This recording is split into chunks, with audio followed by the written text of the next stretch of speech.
Good evening সকলো নিশ্চয় ভালে আছা আজি বিশেষ কাৰণত মই তোমালোকৰ ক্লাছটো লাইভ কৰিব নোৱাৰিলো অকনমান ব্যস্ত আছিলো গতিকে মই তোমালোকৰ ক্লাছটো এনেদৰে আজি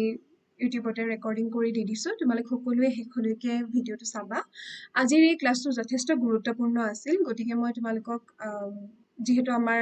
এতিয়া কোৰ্সটো সোনকালে আগবঢ়াব লাগে গতিকে সেইভাবে মই তোমালোকক আজি ইউটিউবত এনেদৰে দিব লগা হ'ল গতিকে সকলোৱে যাতে ভালদৰে ভিডিঅটো শেষলৈকে চোৱা তাকে মই অনুৰোধ জনালো ইতিমধ্যে আমি ইয়াৰ আগৰটো ক্লাছত ধ্বনিতত্ত্ব ৰূপতত্ত্ব আৰু বাক্যতত্ত্ব অৰ্থাৎ অৰুণোদয় ভাষা আহোম যুগৰ ভাষা আনকি তাৰ আগৰ যুগৰ ভাষাৰো যি পৰম্পৰা সংৰক্ষিত হৈ আছে তাৰ ধ্বনিতাত্ত্বিক ৰূপতাত্ত্বিক আৰু বাক্যতাত্ত্বিক দিশবোৰ আমি আলোচনা কৰিলো আৰু লগতে অৰুণোদয় যুগৰ ভাষাত কিছুমান সুকীয়া প্ৰয়োগ দেখা যায় সেই সুকীয়া প্ৰয়োগবোৰৰ কথাও মই তোমালোকক ইতিমধ্যে ক'লো আজি আমাৰ বিষয়টো হৈছে অৰুণোদয় যুগৰ শব্দমালা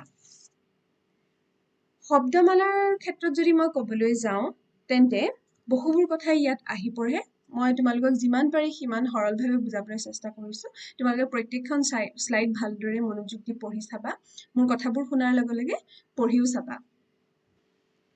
অৰুণোদয় যুগৰ শব্দমালাৰ ফালে যদি আমি লক্ষ্য কৰো তেন্তে আমি ইয়াত বিভিন্ন ধৰণৰ তৎসম অৰ্ধতৎসম তদ্ভৱ হিন্দী আৰবী পাৰ্চী পৰ্তুগীজ আৰু ইংৰাজী বিভিন্ন ধৰণৰ শব্দ দেখিবলৈ পাওঁ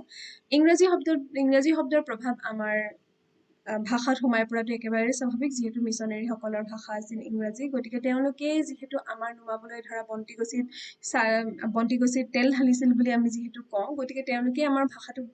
আগতকৈ এটা নতুন ৰূপত দাঙি ধৰিছিল গতিকে তেওঁলোকৰ ভাষাৰ প্ৰভাৱ তেওঁলোকৰ মাতৃভাষাৰ প্ৰভাৱ আমাৰ ভাষাত পৰাটো একেবাৰে স্বাভাৱিক আছিল ইয়াৰ উপৰি তোমালোকে জানাই তৎসম অৰ্ধতৎসম আৰু তদ্ভৱ শব্দৰ প্ৰভাৱ ইতিমধ্যে আমাৰ ভাষাত আছিল গতিকে ইয়াৰ লগতে হিন্দী আৰবী আৰু পাৰ্চী পৰ্তুগীজ এনে ধৰণৰ কিছুমান বিদেশী ভাষাও এই ইংৰাজী ভাষাৰ মাধ্যমেৰে বা ইংৰাজসকল মিছনাৰীসকল আদি সকলৰ মাধ্যমেৰে আৰু লগতে বঙালীসকলৰ কথাও আমি ক'ব পাৰো এই সকলোবোৰ ভাষাৰ মাজেৰে আহি আমাৰ অসমীয়া ভাষাত এই বিদেশী শব্দবোৰ সোমাই পৰিছিল এতিয়া এই শব্দবোৰৰ উপৰিও কোনো সময়ত আকৌ আন ভাষাৰ পৰা শব্দ ধাৰ নকৰি অসমীয়াতে মিছনাৰীসকলে কিছুমান শব্দ সৃষ্টি কৰি লৈছিল এই শব্দবোৰ কেনেকুৱা ধৰণৰ চাওঁ আহা শিলপানী অৰ্থাৎ বৰফ লতাপনিয়ন অৰ্থাৎ আঙুৰ নাগমাটি অৰ্থাৎ কয়লা ইয়াৰ উপৰিও পুতাহাল বা বন্দীশাল যিটো আমাৰ ইয়াত তোমালোকে দেখিছা যে পুতাহাল শব্দটো বৰ্তমানো প্ৰচলিত হৈ আছে ঘামকাল অৰ্থাৎ গ্ৰীষ্মকাল আকৌ মেঘৰ বিদুলি অৰ্থাৎ বজ্ৰপাত ধৰম পুথি তেওঁলোকে বাইবেলখনক বুজাবলৈ কৈছিলে ধৰম পুথি আকৌ এনেকুৱা ধৰণৰ বিভিন্ন ধৰণে ধৰা বেজহাল মানে হস্পিটেল পুথিশালী মানে হৈছে লাইব্ৰেৰী ৰাজমেল অৰ্থাৎ পাৰ্লিয়ামেন্ট কহু ঘৰ মানে হৈছে চিৰিয়াখানা তাৰ পাছতে ধৰা একে ধৰণে তেওঁলোকে কয় যে ভাপৰ ৰথ অৰ্থাৎ ৰেলগাড়ী আকৌ ভাপৰ নাও অৰ্থাৎ ষ্টিম বোট পাতল বায়ু মানে গেছ বিজুলী দাগটো তেওঁলোকে ব্যৱহাৰ কৰিছিলে টেলিগ্ৰাম বুজাবলৈ গতিকে এনেকুৱা ধৰণৰ যিবোৰ শব্দ বা যিবোৰ বস্তুৰ ধাৰণা আমাৰ অসমীয়া ভাষাত বা অসমীয়া সংস্কৃতিত নাছিল তেনেকুৱা কিছুমান শব্দ বা তেনেকুৱা কিছুমান বস্তু তেওঁলোকে বুজাবলৈ হলে আন ভাষাৰ পৰা শব্দ ধাৰ নকৰি অসমীয়া ভাষাৰ পৰাই কিছুমান শব্দ লৈ সেইবোৰ যোগ কৰি তেওঁলোকে সেই নতুন শব্দটো বনাই লৈছিল গতিকে এনেকুৱা ধৰণৰ আৰু বহুত শব্দ আছে যিবোৰ মই মাত্ৰ তোমালোকক কেইটামান শব্দহে ইয়াত দাঙি ধৰিছো যেনেকৈ ধৰা লুৰবাট অৰ্থাৎ ৰেল ৰোড তাৰ পিছতে ধৰা দেশাধিকাৰ মানে হৈছে প্ৰেসিডেন্ট মাজুলী শব্দটো তেওঁলোকে সকলোবোৰ দ্বীপক বুজাবলৈ তেওঁলোকে মাজুলী ব্যৱহাৰ কৰিছিলে মহাদৰ্শন অৰ্থাৎ এক্সিবিশন এনেকুৱা ধৰণৰ বিভিন্ন ধৰণৰ শব্দ তেওঁলোকে নিজে সৃষ্টি কৰি লৈছিলে আকৌ আন কেতিয়াবা দেখা যায় যে ইংৰাজী শব্দ এটা কেইবাটাও অসমীয়া শব্দ ব্যৱহাৰ কৰি তাৰ অৰ্থটো বুজাবলৈ চেষ্টা কৰা হৈছিলে যেনেকৈ তাৰে কেইটামান মই তোমালোকক ইয়াত দাঙি ধৰিছো চোৱাচোন পল্টনৰ ইংৰাজী বাজানা অৰ্থাৎ বেণ্ড যেটো বেণ্ড পাৰ্টি আমাৰ বৰ্তমান সময়ত তোমালোকে নামনিৰ ফালে তাৰ বেছিকৈ দেখিবলৈ পোৱা যায় বিয়া বাৰুত বেণ্ড পাৰ্টিৰ ব্যৱহাৰ আছে আমাৰ উজনিৰ ফালে অকনমান কম কিন্তু হলেও তোমালোকে বেণ্ড পাৰ্টি নিশ্চয় চিনি পোৱা বেণ্ড পাৰ্টিৰ যেটো ধাৰণা সেইটো ইংৰাজসকল অহাৰ পাছতহে আহিছে গতিকে যেহেতু তাৰ ধাৰণাটো আগতে নাছিল সেইবাবে তেওঁলোকে বেণ্ড বুজাবলৈ হলে নতুন এটা শব্দ সৃষ্টি নতুন এটা শব্দাংশ সৃষ্টি কৰি লৈছিল যেটো হৈছে পল্টনৰ ইংৰাজী বাজানা আকৌ লাভা লাভা নিশ্চয়কৈ আমাৰ অসমীয়া মানুহে বুজি নাপাবই লাভা আমাৰ বাবে নতুন বস্তু গতিকে লাভাটো বুজাবলৈ তেওঁলোকে কৈছিলে জুইৰ তাপেৰে পমি যোৱা বস্তু এনেকুৱা ধৰণৰ আৰু বহুত শব্দ আছে অৰুণোদয় পাতত দেখিবলৈ পোৱা যায় যিবোৰ আচলতে ইংৰাজী শব্দবোৰক অসমীয়া কৰিবলৈ যাওঁতে কেইবাটাও শব্দ যোগ কৰা হৈছে ইয়াৰ উপৰিও আন কিছুমান শব্দ আছে যিবোৰ শব্দক তেওঁলোকে অসমীয়ালৈ পুনে ইংৰাজী শব্দটোকে পুনে তাৰ বানানটোই অসমীয়া লিখিছিলে যেনেকৈ ধৰা অফিচ অসমীয়াকৰণ কৰি লৈছে অফিচ কলেজ প্ৰাইজ ডিগ্ৰী বাৰান্দা ৰুম বলুন অৰ্থাৎ বেলুন গেছ কমিশনাৰ অৰ্থাৎ কমিশনাৰ আৰু কোম্পানী অৰ্থাৎ যেটো অসমীয়াত কেতিয়াবা কোম্পানী বুলি কোৱা হয় সেইটো আকৌ ইয়াৰ উপৰি ধৰা কাউন্সিল অৰ্থাৎ কাউন্সিল তাৰ পিছতে ধৰা প্ৰিন্সিপাল তেনেকুৱা ধৰণৰ আৰু বহুত শব্দ আছে যেনেকৈ ধৰা স্কুল শব্দটো আমাৰ আগতে পঢ়াশালীহে আছিল স্কুল শব্দটো আহিছে আকৌ ধৰা গিলাস শব্দটো আমাৰ অসমীয়া শব্দত নাছিলে অসমীয়া ভাষাত নাছিলে বাৰান্দা গভৰ্ণৰ হস্পিটাল প্ৰেসিডেন্ট তাৰ পিছতে ধৰা এনেকুৱা ধৰণৰ আৰু বহুত শব্দ আছে যিবোৰ শব্দ ইংৰাজী ভাষাৰ পৰা পুনে অসমীয়ালৈ আহিছে মই ইতিমধ্যে উল্লেখ কৰাৰ দৰে অৰুণোদয়ৰ পাতত আমি যথেষ্ট সংখ্যক তৎসম শব্দৰ ব্যৱহাৰ দেখিবলৈ পাওঁ তাৰে কেইটামান মই মাত্ৰ তোমালোকক দাঙি ধৰিছো যেনে ঈশ্বৰ অনুগ্ৰহ মগ্ন দণ্ড শত্ৰু তাত চোৱা তালিবিয়া অৰ্থাৎ দন্তীয়া হ ব্যৱহাৰ হৈছে কিয়নো তোমালোকে জানাই যে যথেষ্ট বেছিভাগ শব্দতেই তালিবিয়া হ ব্যৱহাৰ নহৈছিল দন্তীয়া হ ব্যৱহাৰ হৈছিল সন্তান নদী দীৰ্ঘইকাৰ খুব কম ব্যৱহাৰ হৈছিল হস্ৰইকাৰ বেছিকৈ ব্যৱহাৰ হৈছিল গতিকে নদীৰ দীৰ্ঘইকাৰৰ ঠাইত হস্ৰইকাৰ তোমালোকে ইয়াত দেখিবলৈ পাইছা বিশ্বাস তাৰ পিছতে প্ৰাৰ্থনা ভ্ৰম স্বামী তাৰ দীৰ্ঘইকাৰ ঠাইত আকৌ হস্ৰইকাৰ গন্ধ সন্তুষ্ট ইয়াৰ উপৰিও ধৰা সাগৰ ৰাজ্য প্ৰেম প্ৰীতি প্ৰিয় আদি মনোহৰ মধুৰ আত্মা কৰ্তা আদি বিভিন্ন ধৰণৰ তৎসম শব্দৰ ব্যৱহাৰ আমি অৰুণোদয়ত দেখিবলৈ পাওঁ আকৌ অৰ্ধতৎসম শব্দবোৰ কিছুমান ইয়াত দাঙি ধৰিছো তাৰে কিছুমান হৈছে জ্ঞান শবদ মুকুতা যতন ত্যাগ যেটো ত্যাগৰ পৰা আহিছে উৎপত্তি অন্যায় অজ্ঞানী অজ্ঞানী ধৰ্মৰ পৰা আহিছে কৰম কৰ্মৰ পৰা আহিছে ছাত্ৰৰ পৰা আহিছে ছাতৰ খ্যাতি অৰ্থাৎ খ্যাতি দ্বিতীয় অৰ্থাৎ দ্বিতীয় এনেকুৱা ধৰণৰ বিভিন্ন ধৰণৰ অৰ্ধতৎসম শব্দ আমি দেখিবলৈ পাওঁ আকৌ তদ্ভৱ শব্দবোৰ হৈছে অক্ষয় উত্তম ঈশা দক্ষিণ অৰ্থাৎ দক্ষিণ নিশ্চয় হ অৰ্থাৎ মৰাশ বুজাবলৈ অকল শ ব্যৱহাৰ কৰিছিলে দন্তীয় শ ব্যৱহাৰ কৰিছিলে শিল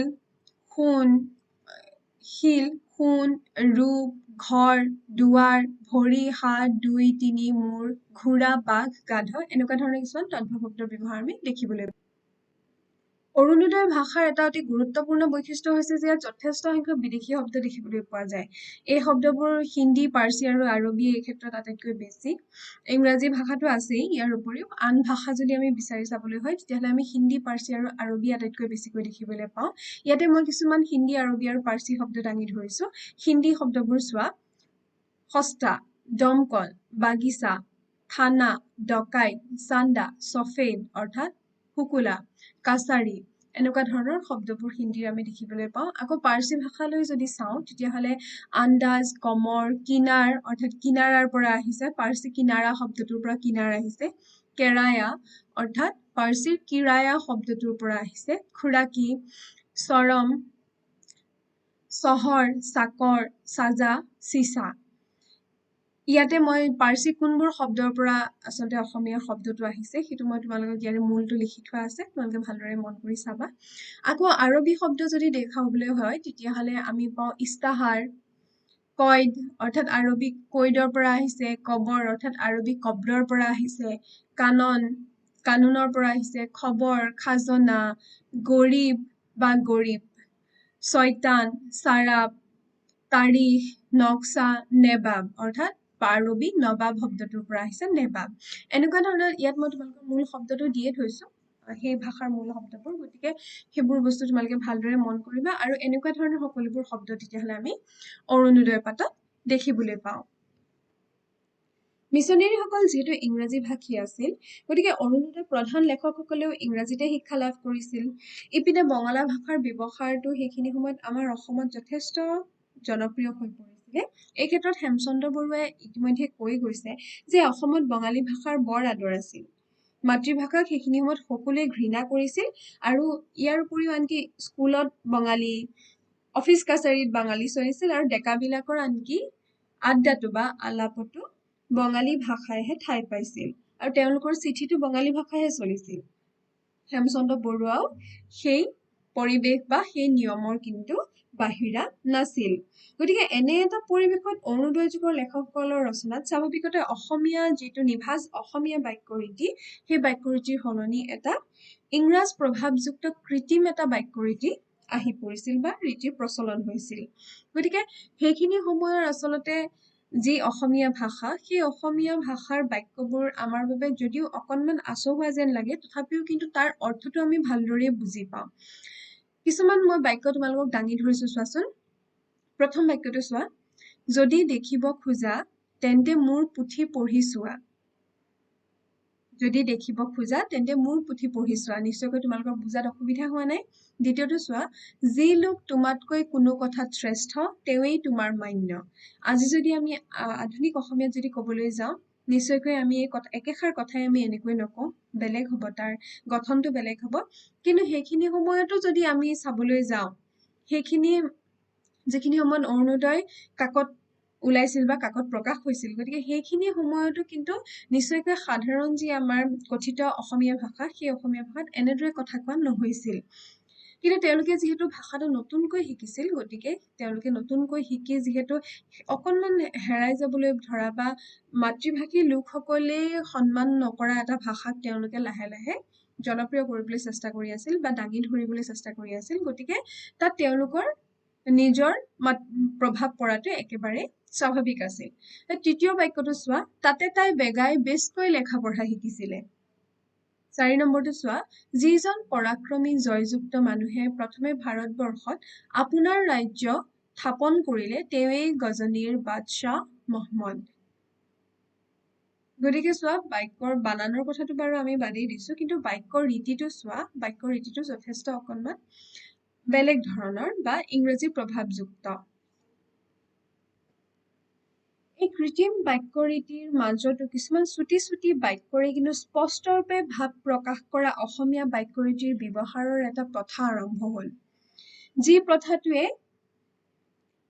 প্ৰথাটো সেই সময়ৰ অৰুণোদয় যুগৰ বহুসংখ্যক লেখকৰ ৰচনাত ঠাই পালে, আৰু যিয়ে অসমীয়া ভাষাটোৰ এটা নতুন ভৱিষ্যতৰ কথা সেইখিনি সময়তেই মানুহক অৱগত কৰিলে। কাৰণ সেই সময়ছোৱাত অসমীয়া ভাষাটো ইমান এটা প্ৰকাশিকা শক্তি থকা ভাষা হিচাপে সমাজত স্থান পোৱা নাছিল। কিন্তু অৰুণোদয় যুগৰ যিসকল লেখক আছিলে, তেওঁলোকৰ ভাষাটোত চুটি চুটি বাক্যৰে বহুত কথা বুজাব পৰা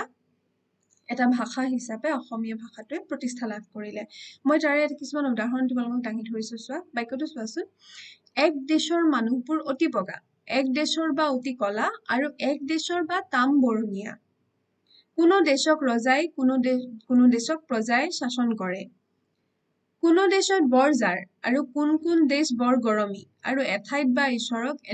একেদৰে পূজা কৰে, এঠাইত বা আনদৰে পূজা কৰে। ইয়াত চোৱা, কমা দি লিখা হৈছে বাক্যবোৰ। গতিকে এটা বাক্য মই তোমালোকক কৈ দিছো, ঈশ্বৰে কি আজ্ঞা দিছিল তাক কেনেকৈ জানিম, কাক দিছিল কেতিয়ানো দিছিল তাক দেখো কটা কেতিয়াও শুনা নাই কোনেও কেতিয়াও তেওঁক দেখা নাই আমি ফুল দি বা সিন্দুৰ দি বা নৈবেদ্য দি তেওঁক পূজা নকৰো আমি প্ৰেম ভক্তিৰে বিশ্বাসৰ দ্বাৰাই তেওঁক পূজা কৰো কামিনী কান্দৰ চৰিত্ৰত একে গাৰ্ণীয়ে এই কথাখিনি লিখিছিল আকৌ যদি মই তোমালোকক যিটো উদাহৰণ দাঙি ধৰিলো এই উদাহৰণটো আনন্দৰাম ঢেকিয়াল ফুকনৰ নানা সংবাদৰ পৰা তুলি দিয়া হৈছে হেমচন্দ্ৰ বৰুৱাৰ যদি এটা উদাহৰণ মই তোমাক দিবলৈ হয় তেতিয়াহ'লে হেমচন্দ্ৰ বৰুৱাই লিখিছিলে লোকৰ দুখ দেখি মন কোমল হোৱাৰ নাম দয়া এই দয়া মানুহৰ মনৰ এটি কোমল আৰু মধুৰ ভাৱ সি মানুহক দেৱতাৰ তুল্য কৰে আৰু তাৰ অভাৱত মানুহ পিশাচৰ সদৃশ হয় যাৰ দয়া নাই তাৰ মন শিল বা কাঠৰ দৰে টান আৰু যাৰ হৃদয় কাঠ সি মানুহৰ নামৰ অযোগ্য গতিকে এনে ধৰণৰ ছুটি ছুটি বাক্যৰে স্পষ্ট ৰূপে তেওঁলোকে যি বুজাবলৈ লৈছিল সেই কথা সেই ভাৱটো স্পষ্টভাৱে পাঠকৰ ওচৰ আহি পাইছিলহি গতিকে তোমালোকক মই আজি ইমানখিনি কথাই এই ক্লাছটোত ক'লো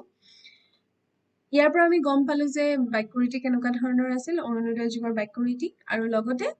অৰুণোদয় যুগত কেনেকুৱা ধৰণৰ শব্দ ব্যৱহাৰ হৈছিল সেই সকলোখিনি কথা আমি গম পালো ইয়াৰ পাছত আমি